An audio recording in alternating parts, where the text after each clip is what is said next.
اچھا سر، جو 8 ستمبر کا جلسہ ہے وہ ہونے جا رہا ہے یا نہیں ہوگا؟ نہیں، انشاءاللہ ہر صورت میں ہوگا، اور ابھی تو ہم نے پورے پاکستان میں جلسوں کے شیڈول دے دیے ہیں۔ ابھی تک جو ہم نے کوشش کی کہ مطلب کوئی اندھار کی نہ پھیلے، کوئی ایسا ماحول نہ ہو کہ پھر یہ ہمارے خلاف کوئی پروپیگنڈا بنا۔ 7 تاریخ کو ٹی ایل پی بھی اسلام آباد میں آ رہی ہے، تو پھر آپ سمجھتے ہیں کہ دوبارہ ریویژن کیا جا رہا ہے اسی چیپٹر کو؟ نہیں، کوئی ڈویژن نہیں، اپنی مرضی ہے، اس کی اپنی پارٹی ہے۔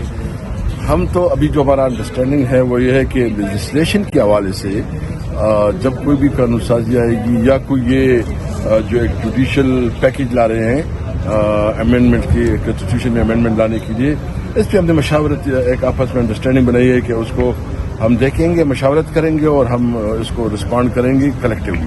تو باقی تو اس کی اپنی پارٹی ہے، اپنا اس کی پالیٹکس ہے، ہم اپنا جو ہے نا الائنس بھی ہے اور اپنی پارٹی بھی ہے، تو باقی ہماری کوئی ایسے الائنس نہیں ہے، ایک انڈرسٹینڈنگ ہے اسمبلی کے اندر۔ رش ظاہر کی گئی ہے کے پی گورنر سے کہ وزیر اعلیٰ کے پی کے خلاف عدم اعتماد لائی گئی۔